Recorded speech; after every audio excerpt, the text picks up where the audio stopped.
2020년 12월 3일 이정우입니다. 오늘 많은 반전이 있었죠.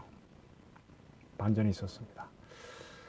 그 반전을 보면서 저는 후퇴하는 문정권, 계엄령을 생각하지 않을까라는 생각을 저는 했습니다. 굉장히 앞서가는 제목인데 어떠십니까? 한번 제 의견을 발표해 보겠습니다. 문재인 대통령의 국정수행 지지율이 집권 이후 최저로 떨어졌습니다. 보도 보셨죠? 37.4%.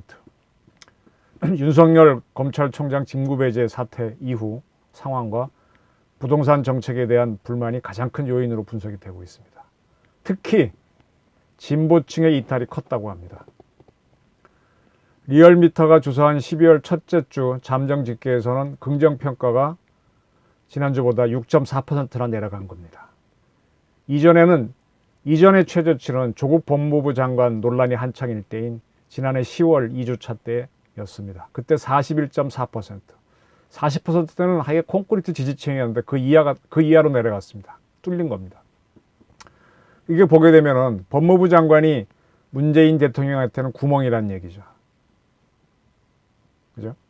그럼 한번 경험을 했으면은 두 번째는 피해야 되는데 왜 똑같은 걸 하다가 더 크게 무너지냐 이겁니다.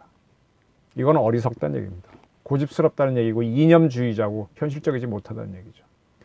반대로 부정평가는 5%포인트 올라가서 최고치인 57.3%를 기록했습니다. 긍정과 부정의 차이는 무려 19.9%. 많이 벌어졌죠. 문 대통령은 81.6%의 지지로 대통령 취임했습니다. 그리고 취임 100일쯤에는 84%까지 치솟았는데 이제 그 절반 이하로 떨어진 거죠. 흔히 추국이라 그럽니다. 추미애 더하기 조국을 합쳐서 추국이라 그럽니다. 추국이 문 정권의 성세를 결정하고 있네요.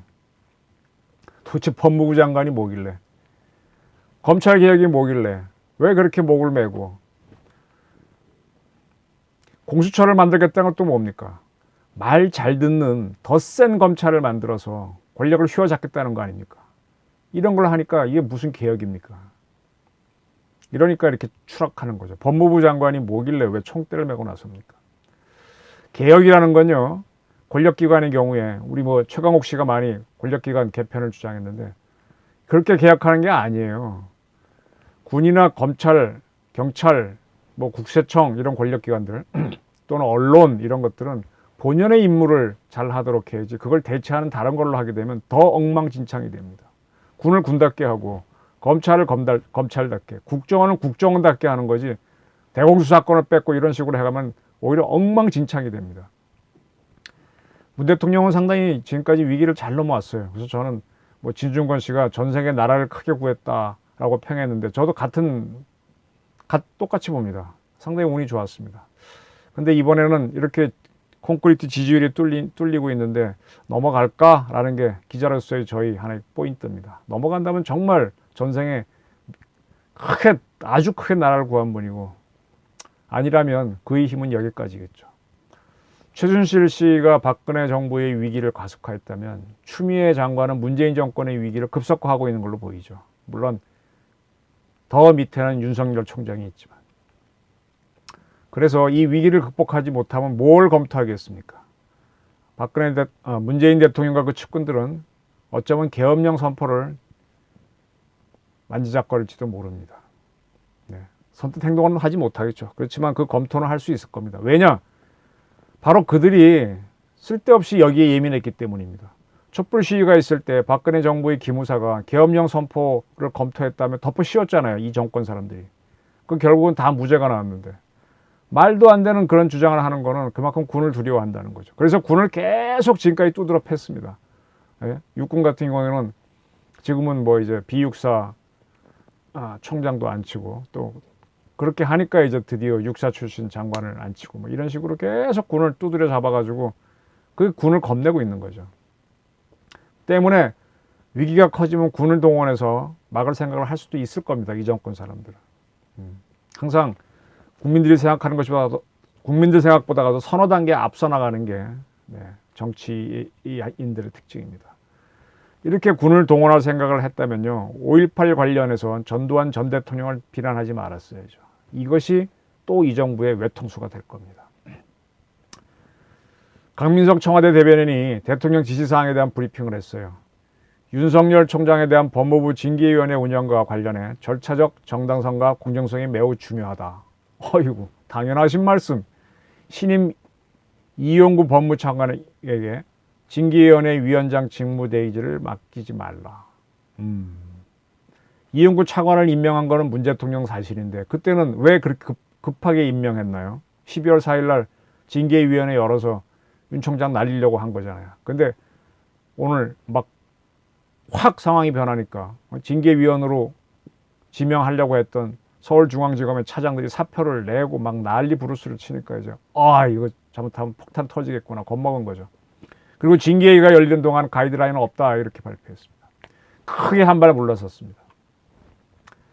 법무부도 의견을 밝혔네요. 이영구 차관 임명됐지만 윤석열 총장 징계위원회 개최는 12월 10일로 연기한다.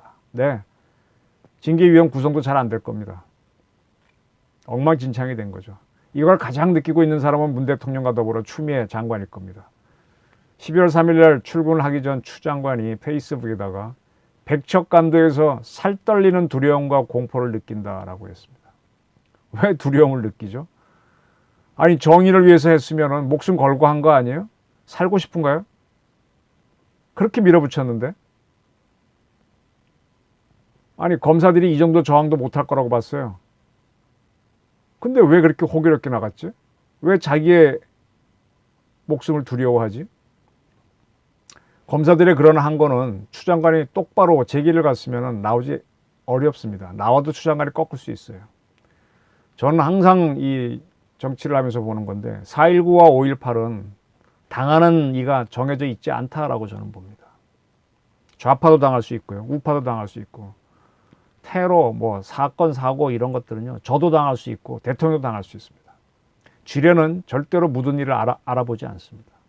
근데 어떤 사람들은 5.16과 아니면 5.18과 4.19는 특정 세력만 당해야 된다고 왕왕거리는데 천만의 말씀. 그 반대는 얼마든지 성립이 됩니다. 추 장관은 페이스북에 대한민국 검찰을 인권을 수호하는 검찰로 제 식구나 감싸고 이익을 함께하는 제 편에게는 유리하게 편파적으로 자행해온 검찰권 행사를 차별 없이 공정한 법치를 행하는 검찰로 돌려놓을 것 이런 소리를 했는데 이건 참 바른 말입니다. 근데 이걸 한다고 해서 공수처를 만들어요.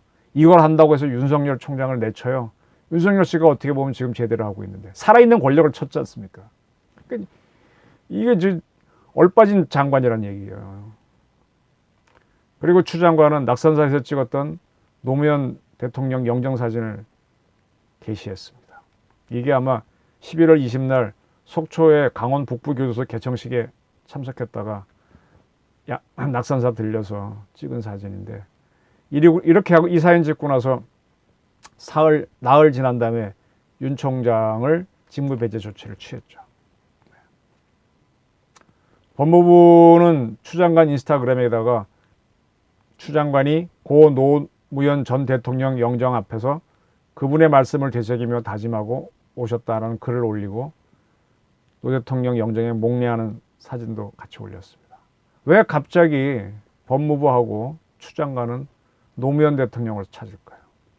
요게 아주 굉장히 포인트입니다. 이게 약자 코스프레로 가는 겁니다. 나를 살려줘, 뽀뽀아이 살려줘 하고 그건 누구죠? 올리브가 요청하는 바로 그런 모습입니다.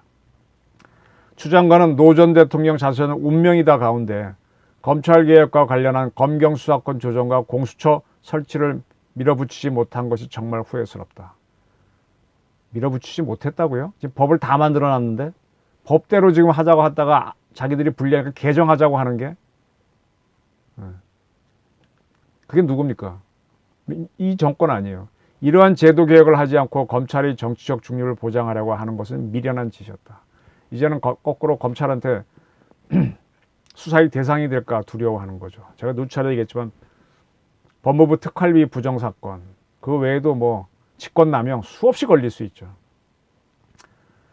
출근하는 추 장관의 표정을 TV에서 보니까 상당히 좀 굳어있고 하얗게 보이고 좀 도끼가 빠진 모습입니다. 본인이 밀릴 수 있다는 걸 감지한 것 같은데 이거는 대통령이 아까 강 대변인을 통해서 후퇴하는 모습을 보였으니까 그랬겠죠. 그러면 결국은 추 장관은 자기 소신으로 검찰 개혁을 한 게 아니라 대통령을 믿고 호가호위한 거 아닙니까? 그렇게 잘하면은 서울시장 후보나 대통령 후보가 될 수 있다고 본 거 아닌가요? 근데 이제는 본인이 생존을 모색해야 되는 단계로 돌아가는 것 같습니다. 하루아침에 세상이 변합니다. 네, 무섭게 변합니다. 노전대통 사진을 올린 거는 문바이 원저인 노빠들에게 나를 보호해 달라고 도움 청하는 거죠. 피해자의 가령 코스프레로 돌아서는 건데 동정을 받으려고 하는 것.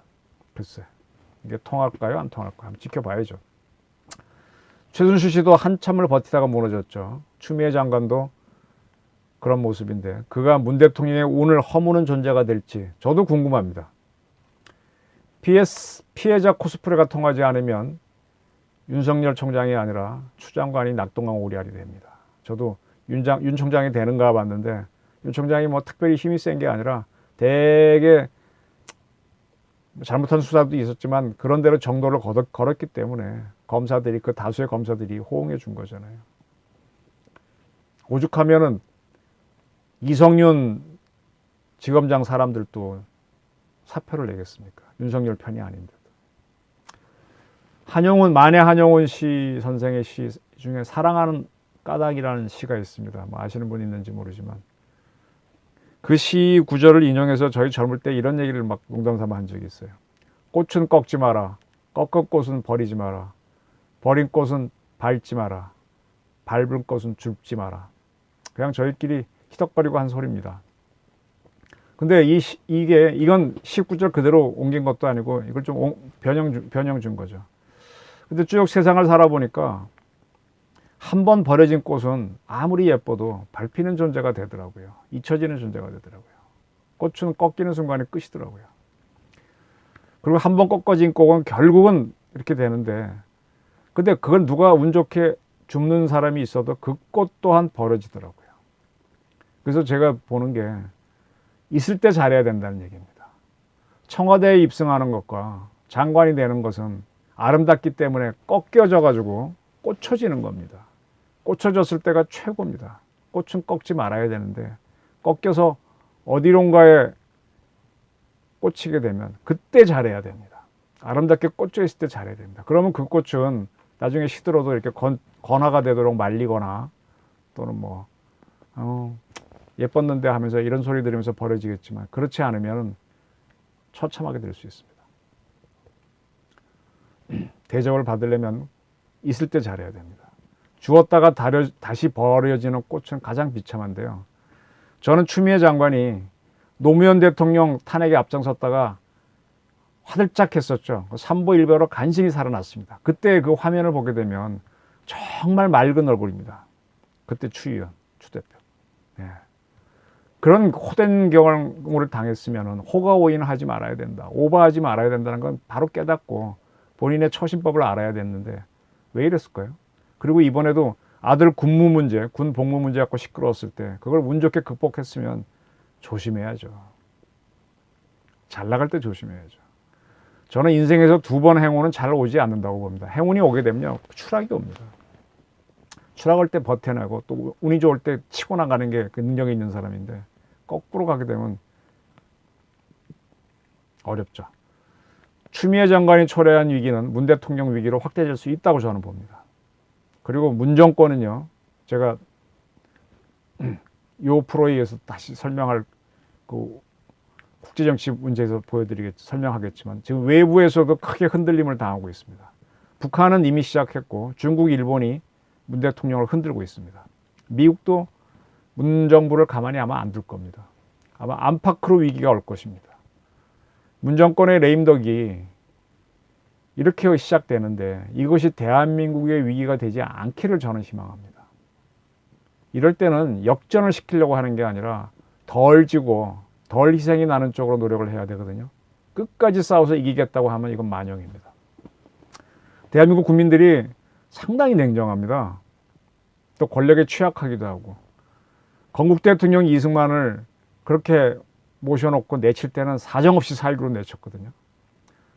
박정희 대통령이 5.16으로 나올 때는 꿍 하고 찍소리도 못하고 새마을 운동할 때는 막 끌려 나와서 뭐 일을 했지만, 그리고 경제가 그렇게 발전했지만 11.6으로 날아가니까 그걸로 끝이었습니다.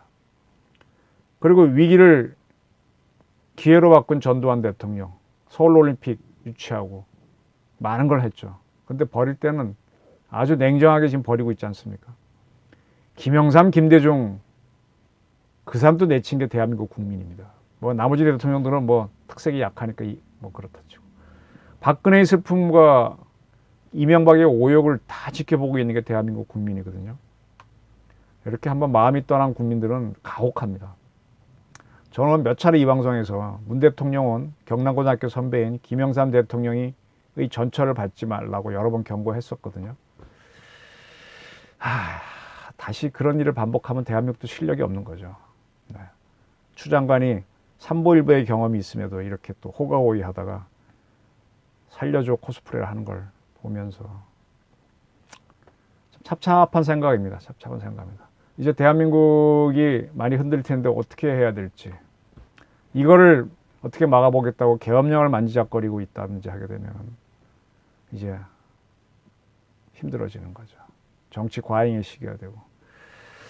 하여간 제가 드리는 말씀은 지금 문정부는 위기다. 위기를 오버하지 말고 오히려 박근혜 대통령처럼 받아들여라. 받아들여서 국민과 타협을 해라. 국민에 맞서려고 하다가 추 장관이 저런 꼴이 됐거든요.